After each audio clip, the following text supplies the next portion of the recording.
In the annals of criminal history, certain individuals are eternally condemned for their heinous and atrocious deeds, and Luis Garavito is one such figure.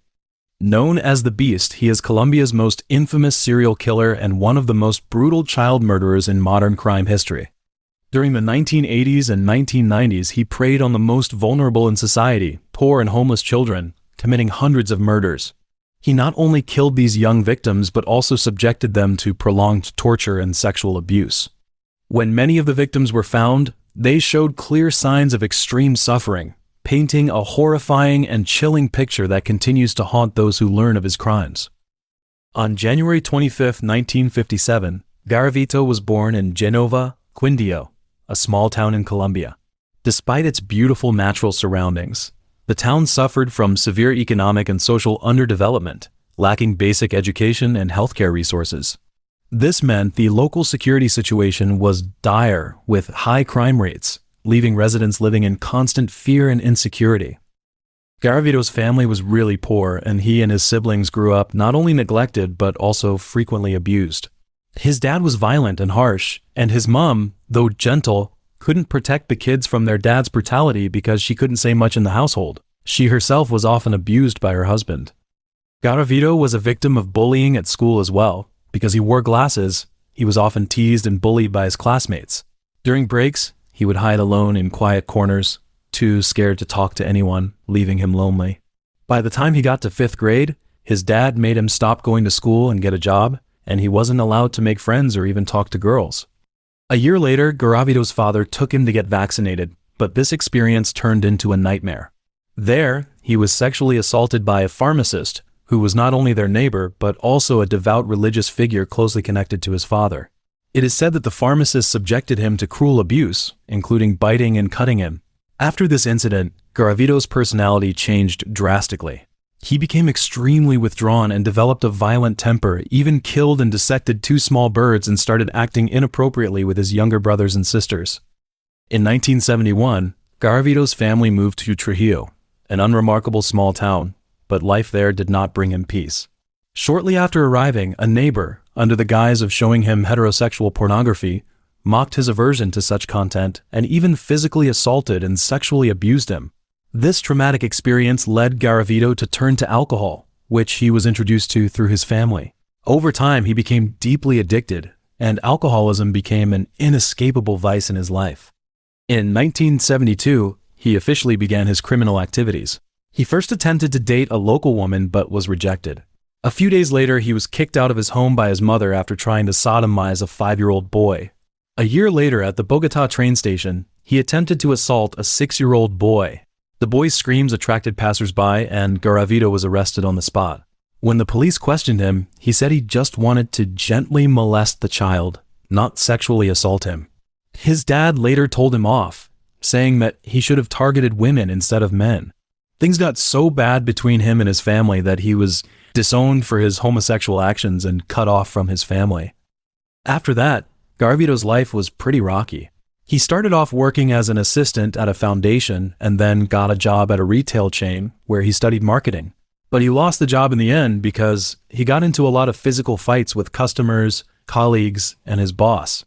He tried various jobs, including street vending and manual labor, but never found a stable direction in life. Then he got a job at a coffee plantation in Trujillo, and that's where he met Mary. She was a single mother and a school teacher. The two hit it off and even started going to church together every week. But Garavito's drinking got the better of him, and it didn't take long for the relationship to go down the pan. When he was sober, he was a loving boyfriend, but when he got drunk, he turned into a right nasty piece of work, verbally abusing Mary and trying to control her. In the end, she left him and took her child with her. When he was 21, Garavito started going to Alcoholics Anonymous meetings, trying to get over his addiction. At around the same time, he also converted to Pentecostalism, seemingly trying to turn his life around. But his relationship with his family was still going down the pan. His sister Esther was the only one who wanted to stay in touch with him, but she gradually lost touch because of his drinking problems. He then moved to Armenia, where he found a new job at a bakery. He went to church there a lot, and he'd pray with so much emotion, he'd even hit his chest. But despite all this, he just kept going downhill, visiting Valencia Park to hire child sex workers. On one occasion, after being fired from his job following a conflict with a coworker, Garavito felt hopeless and attempted suicide, though he failed. He then decided to seek treatment at the San Juan de Dios hospital, where he was hospitalized multiple times in the spring of 1980. During his stays, he expressed deep despair to the doctors, claiming he felt worthless. Despite showing clear signs of psychopathy and binge eating, the doctors diagnosed him with depression and prescribed antipsychotic medication. To explain his suicide attempt, Garavito told the doctors that he longed to have a child and even start a family. In reality, his struggles with erectile dysfunction while drunk made it impossible for him to form normal, intimate relationships with women. This frustration caused him immense pain, leading him to often lash out at his partners, venting his hatred and resentment toward his family. In the summer of 1980, Garavito got himself a new job at a supermarket in Armenia, Antioquia. He had a 2-hour lunch break every Thursday and Sunday afternoon. During this time, he started a short relationship with a single mother and beautician called Claudia. But the relationship didn't last long because Claudia thought he wasn't earning enough to meet her financial needs. To deal with his inner emptiness and pain, Garavito started spending time with the street kids in the area. He'd use his lunch breaks to sexually abuse homeless kids in the Quimbaya and Calarca regions. By autumn, he was getting even more brutal. He started carrying razor blades, candles, and a lighter with him, and even pulled out one of his teeth to bite the children more effectively. After each crime, Garavito would write the victim's name in a blue notebook and pray for them. But soon after, he would fall into depression and guilt, plagued by nightmares about the victims and waking up in tears. To avoid this pain, he often walked naked around his room, beating his chest and trying to justify his actions by reading the Bible. He was into Christianity and Catholicism at first, but then got into astrology, tarot, and even Satanism after a friend gave him some esoteric book. After reading Adolf Hitler's autobiography, Mein Kampf, he started to identify with the Nazi leader a lot because they both had difficult childhoods, were gay, and had spent years wandering.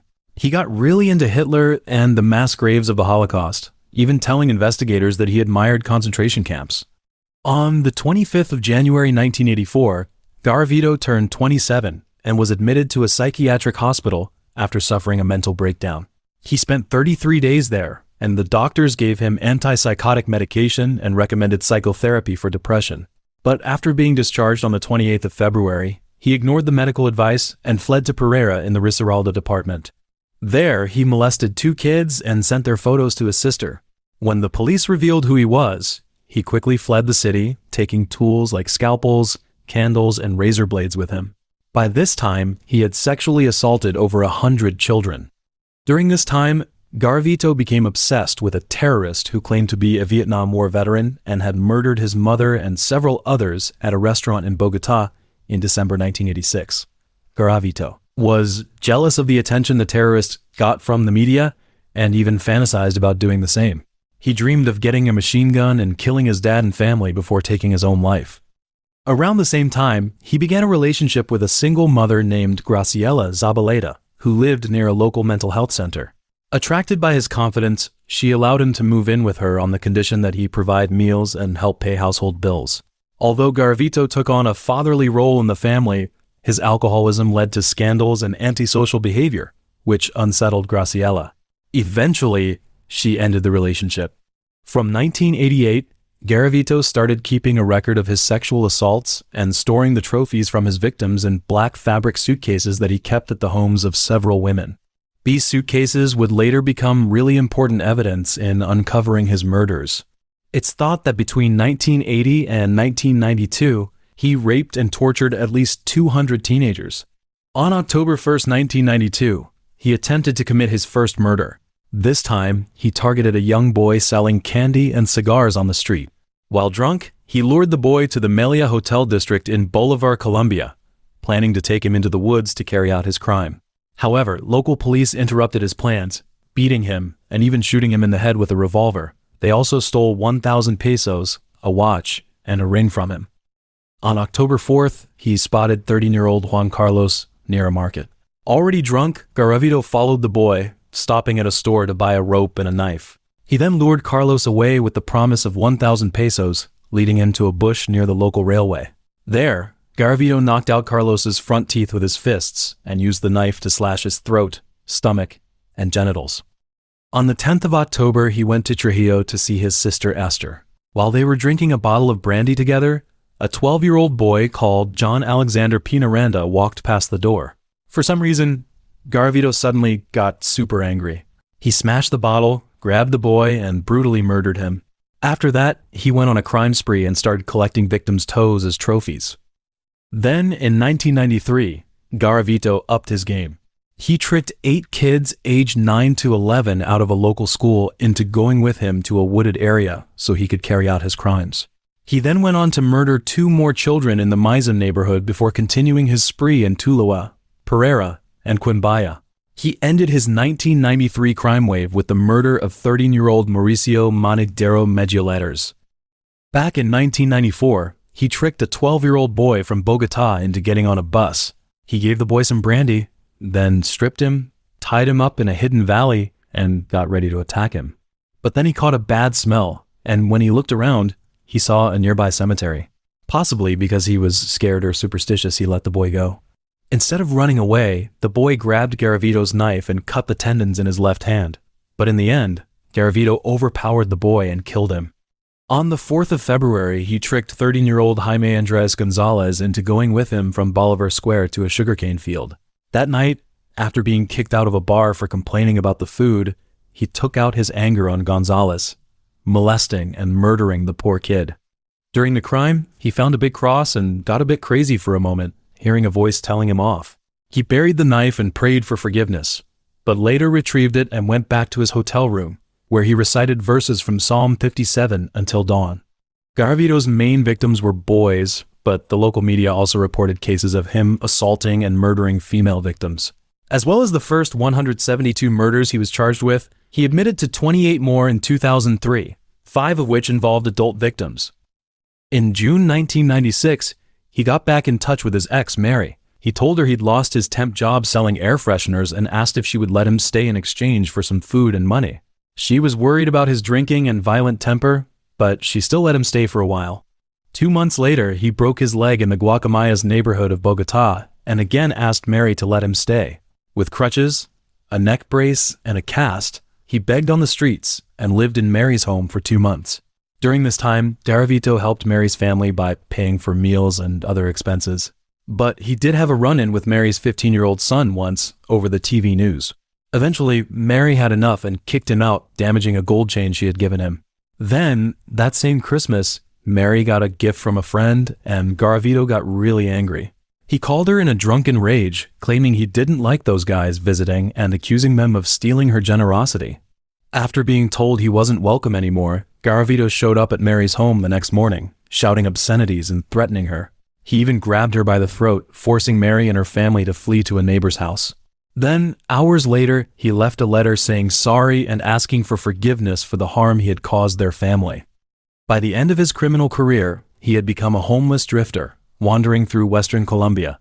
By this time, he had grown bored of murdering minors, finding them too easy to lure. Instead, he began planning a more audacious mass murder, intending to kidnap several adults, kill them in a way that would attract media attention, and then die in a final act of madness. However, this plan never came to fruition for various reasons. His crimes weren't just limited to Colombia. It's said he was active in Ecuador in the summer of 1998, where on the 20th of July he murdered 14-year-old Abel Gustavo Lor Valles, who was a shoe shiner and newspaper seller, and 12-year-old Jimmy Leonardo Palacios Anconia. Both boys were from poor families and went missing around midday. Then, Garavito was seen at a girls' school in Santo Domingo, Ecuador, but he got away. Police found 2 bodies at the scene, one of them a young girl who had been raped, tortured, and murdered in a way that was very similar to how Garavito usually operated. Local people also said they'd seen a foreign vagrant with a strong Colombian accent begging for money in the area during July and August 1998. On top of that, Garavito himself claimed to have been involved in murders in Venezuela. In 1998, on the 7th of November to be exact, a bunch of kids playing football in Pereira found a skeleton. They told the local authorities, who got involved.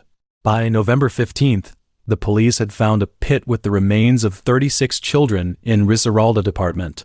Most of the victims were boys, and their bodies showed signs of being tied up, sexually assaulted, and tortured for a long time. The sheer number of child disappearances and murders shocked the nation, and a widespread investigation was launched. The sheer brutality of the killings made the authorities think at first that a satanic cult or an international child trafficking ring was behind it. But then prosecutors noticed a pattern: nylon ropes and bottle caps were being found at the crime scenes, which made them think the crimes were probably committed by one person. On the 6th of February 1999, near a sugarcane field outside Palmyra, police found two naked kids lying side by side on a small hill. The next day, a third child's body was found just meters away. All three victims had their hands tied up, showed clear signs of sexual abuse, and had their throats slashed really badly. They had bruises on their backs, genitals, legs, and buttocks, and the murder weapon was found at the scene. Police also found traces of the killer at the scene. That night, Garavito, heavily drunk, had fallen on top of one of the kids' body with a cigarette in his left hand. The cigarette set afire and left him severely burned. Investigators found his money, some burnt glasses, shorts, shoes, a receipt, and a note with Zabaleta's address. This became really important evidence that helped solve the case. From the burnt glasses, police deduced that the killer was a middle-aged man with astigmatism in his left eye, walked with a limp, and stood between 163 and 167 centimeters tall. Initially, they mistakenly arrested a 44-year-old local sex offender named Pedro Pablo R.M. Erez Garcia, who was suspected due to his limp. However, child disappearances continued during his detention. Meanwhile, a detective began to suspect Garavito was the real culprit. They contacted Mary, who said she hadn't seen Garavito in 12 months, but handed over a black fabric suitcase he had left behind. When police opened the suitcase, they found it filled with photos of young boys, detailed murder diaries, victim tallies, and bills. A few days later, Garavito was arrested for trying to rape 12-year-old John Ivan Sabagal. On the 22nd of April 1999, he bumped into Sabagal selling lottery tickets in Villavicencio. Garavito said he was a local politician called Bonifacio Moreira Lescano, threatened the boy with a knife, and forced him into a taxi. He then made the boy climb over a barbed wire fence leading to a secluded hillside. There, Garavito tied up Sabagal and kept asking, "Am I a sadist?" He threatened the boy with a blade, shouting obscenities while masturbating. At that moment, a 16-year-old homeless boy overheard the commotion and threw rocks at Garavito, who then chased the teenager with a dagger. Then, both boys made it to the Rosa Blanca farmhouse in Villavicencio. There, they encountered a 12-year-old girl who cleverly lured Garavito into the woods, causing him to get lost. Local police later spotted him emerging from the woods around 7 p.m. Although Garavito provided a fake ID and claimed to be a politician, the officers remained suspicious. On July 4th, when Garavito's DNA sample matched the sample found in the victim, their suspicion was confirmed. In October, after more than 12 hours of interrogation, Garavito confessed to his crimes. He admitted that he often sought out young boys while drunk and explained that he himself was a victim of childhood sexual abuse. He then confessed to approximately 140 murders and was ultimately convicted of 138 counts of murder. He was sentenced to 1,853 years and 9 days in prison, the longest sentence in Colombian history. However, under Colombian law, the maximum prison term is capped at 40 years. Due to his cooperation with authorities in locating victims' remains, his sentence was further reduced to 22 years. He was eventually transferred to a maximum security prison in Valledupar, Cesar Department, Colombia. Fearing he would be killed by other inmates, he was held in solitary confinement. While in prison, Garavito expressed some hope for the future, even telling a Colombian senator that he planned to enter Congress, become a pastor, marry a woman, and help abused children after his release. But things didn't go as planned. In 2021, he tried to get an early release, but the judge turned it down because he hadn't paid back the victims' families. His health was also getting worse at the same time. In the end, he died on the 12th of October 2023 at a hospital in Valledupar at the age of 66, suffering from severe eye cancer and leukemia.